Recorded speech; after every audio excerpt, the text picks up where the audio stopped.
Hello good morning. तो आज हम लोग जो सब्स्टिट्यूशन का सीरीज चला रहे हैं और उसमें जो हमारा थीम है किलर एंड किलिंग, तो उसका जो तीसरा पार्ट है वो आज हम लोग देखेंगे। आज हम लोग इसको खत्म कर लेंगे और अगले सेशन में जब हम आएंगे तो इससे रिलेटेड जितने भी प्रीवियस ईयर में हमारे क्वेश्चंस बन सकते हैं या पूछे गए हैं उसको हम लोग देखेंगे और उसको खत्म करने के बाद हम अगले थीम की तरफ बढ़ेंगे। तो आज हमारा जो किलिंग एंड किलर्स का जो थीम चल रहा है सब्स्टिट्यूशन के सीरीज का, उसका आखिरी पार्ट हम लोग देखेंगे जिसमें से कुछ है और उसके बाद से फ्रेजल वर्ब में हम लोग देखेंगे कि फ्रेजल वर्ब बहुत कमाल की चीज होती है। उसमें एक वर्ड इधर से उधर जब हम लोग ऐड करते हैं या हटाते हैं तो उसका मीनिंग क्या से क्या हो जाता है, वो सारी चीजें हम लोग देखेंगे। तो आइए शुरू करते हैं। सबसे पहला है हमारा वो है किलिंग ऑफ वर्म्स। वर्म का मतलब आप लोगों को मालूम होगा, नहीं मालूम है तो जान लीजिए। वर्म का मतलब होता है कृमि, ठीक है। तो वैसी चीजें जिससे हम लोग किसी कृमि का नाश कर देते हैं, कृमि को खत्म कर देते हैं, कृमि को मार देते हैं, वो सारी की सारी चीजें जो कहलाती है वो वर्मीसाइड कहलाता है, जिसको हम लोग हिंदी में कृमि नाशक भी कहते हैं, ठीक है।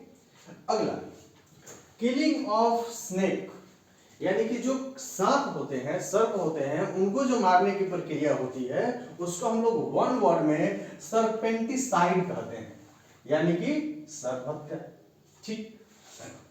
आगे कहा गया है कि किलिंग ऑफ ओल्ड मैन, यानी कि वैसे मैन जो बुजुर्ग हो चुके हैं, जिनकी उम्र हो चुकी है, जो बूढ़े हो चुके हैं, अगर उनकी हत्या की जाती है तो इस प्रक्रिया को, इस काम को हम लोग सेनिसाइड कहते हैं, सेनिसाइड, ठीक है। और आपको याद रखना है कि अगर किसी भी वर्ड के शुरू में SENI यानी कि सेनी आए तो इसका मतलब होता है कि वह किसी न किसी तरीके से वह वर्ड किसी बुजुर्ग या बूढ़े व्यक्ति से जुड़ा हुआ है, ठीक है। इसको याद रखेंगे। यह एक मतलब कि इसको हम क्लू कर सकते हैं इस तरह के क्वेश्चंस को पकड़ने का।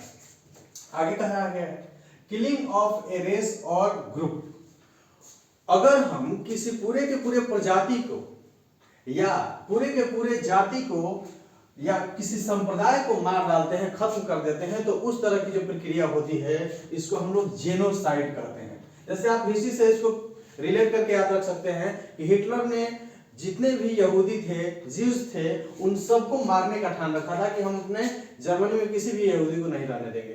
तो वह जो पूरे के पूरे उनके ग्रुप को, उनके रेस को खत्म करने के चक्कर में था, इसी को हम लोग कह सकते हैं जेनोसाइड, यानी कि जाति संहार, नरसंहार, ठीक है। तो इसको ऐसे याद रखेंगे कि अगर हम किसी पूरे के पूरे किसी संप्रदाय या पूरे के पूरे जाति को मार डालते हैं, खत्म कर देते हैं, तो इसको हम लोग जेनोसाइड कहते हैं।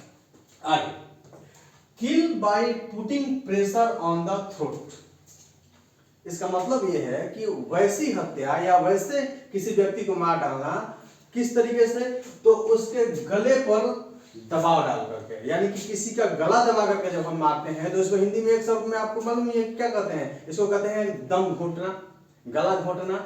इसी को हम इंग्लिश में क्या कह सकते हैं, तो वन वर्ड में कह सकते हैं स्ट्रैंगल, यानी कि दम घोट देना, दम घोट करके मार देना। आगे अगला है किल और मर्डर।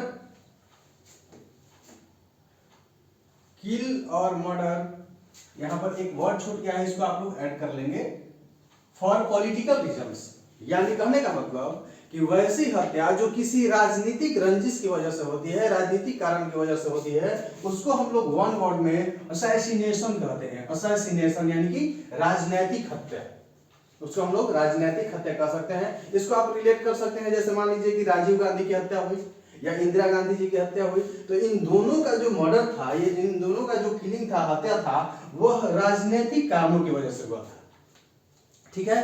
तो इस तरीके से अगर कोई मर्डर होता है, किसी की कोई किलिंग होती है और वो उसके पीछे कोई पॉलिटिकल रीजन होता है, तो उसको हम लोग मर्डर या किलिंग नहीं कहते बल्कि उसको असैसिनेशन कहते हैं, ठीक है। वन वर्ड में इसको असैसिनेशन कहेंगे।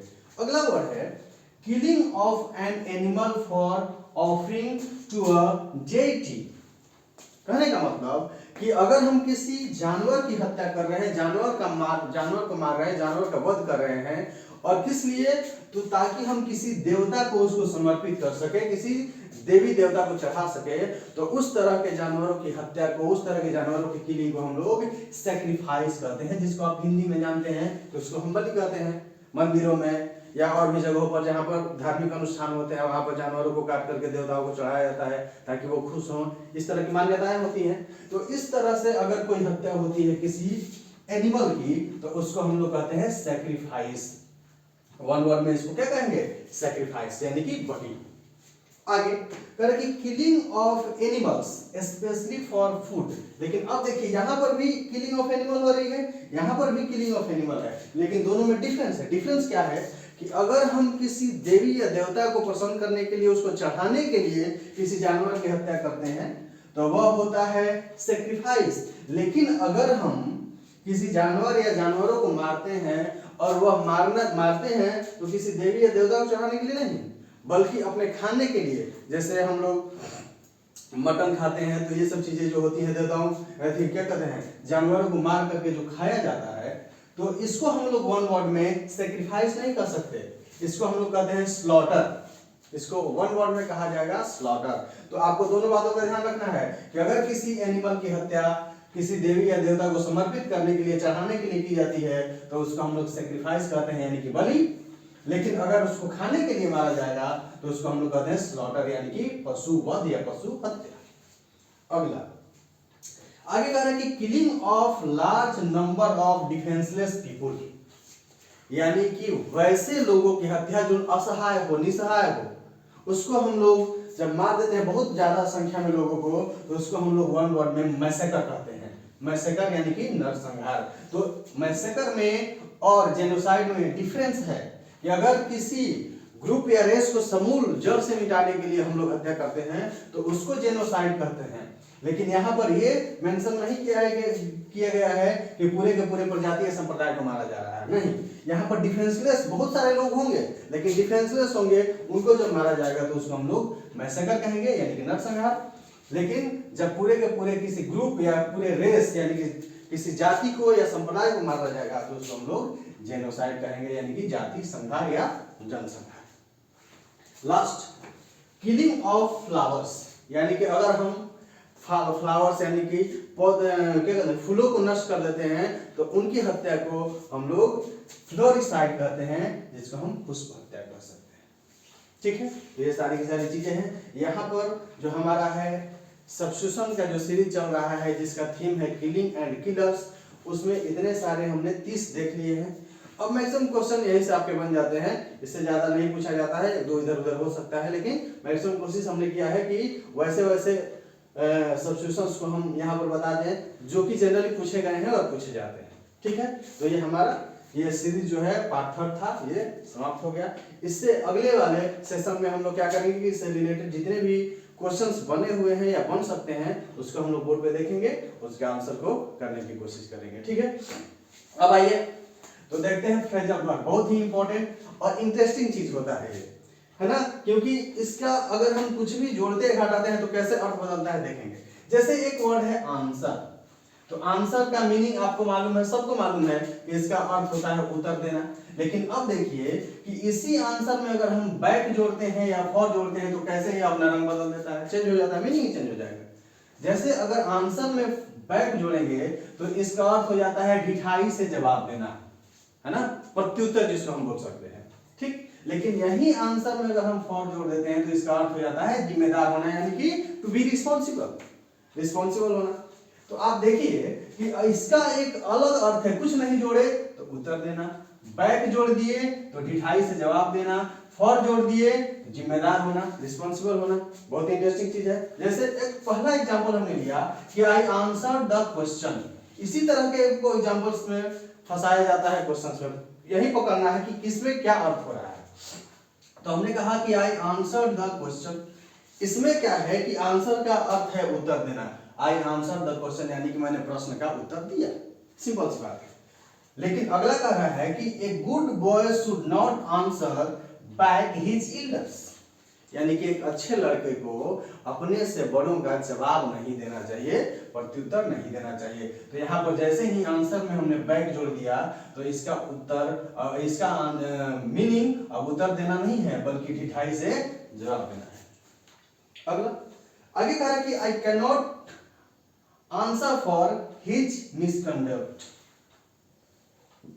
I can not answer for his misconduct. Misconduct एक वर्ड है जिसका अर्थ होता है बुरा व्यवहार या बुरा बर्ताव। तो कह रहा है कि I can not answer for, मैं जिम्मेदार नहीं हो सकता, फॉर हिज मिसकंडक्ट, उसके बुरे व्यवहार के लिए, उसके बुरे बर्ताव के लिए मैं जिम्मेदार नहीं हो सकता या मैं रिस्पॉन्सिबल नहीं हो सकता। तो आप देख रहे हैं कि कितनी मजेदार चीज है कि अगर हम इसमें अलग वर्ड जोड़ते हैं तो अलग वर्ड बन जाता है, अलग अर्थ बन जाता है, इसके साथ अलग कुछ जोड़ते हैं तो यह एक अलग वर्ड दे देता है, अलग अर्थ देता है। तो इस तरीके से जो हमारे फ्रेजल वर्ब होते हैं उनको ध्यान रखना है कि क्या जोड़ने पर उसका अर्थ क्या हो जा रहा है और किस तरह से बदल रहा है। तो ये आज का हमारा सेशन है। कल के सेशन में हम लोग इससे रिलेटेड कुछ क्वेश्चंस देखेंगे और हम यही आप लोगों से रिक्वेस्ट करेंगे कि वीडियो को पूरा देखा करिए, क्योंकि अगर 1 मिनट 2 मिनट देख करके आप लास्ट तक नहीं देखेंगे तो इसी तरह से देखने का कोई फायदा नहीं है, ठीक है ना। आप लास्ट तक देखेंगे तो सारी चीजें आपको पता चलेंगी, उसका पता चलेगा, ठीक है। और इस तरह से आपको कॉन्सेप्ट क्लियर होंगे और आपको अच्छा फील होगा और आपके लिए अच्छा रहेगा, ठीक है ना। ठीक, तो अगले वीडियो में, अगले सेशन में हम लोग इससे रिलेटेड जितने क्वेश्चंस पूछे गए हैं, पूछे जाते हैं, उसको हम लोग बारी बारी से देखेंगे। और आपको हम इस सेशन में या कोई भी सेशन जो हमारा चल रहा है उसमें हम आपको पीछे का रिवीजन भी कराते चलेंगे। तो कल जब हम लोग इससे अगले वीडियो में, अगले सेशन में जब हम लोग इससे रिलेटेड जब कुछ क्वेश्चंस देखेंगे तो मैं पीछे वाले जो भी आपके 20 और सब्स्टिट्यूशंस जो हैं उसको रिवाइज करा दूंगा और इसके बाद से धीरे धीरे हम लोग आगे बढ़ते रहेंगे, ठीक है। तो आज यहीं तक।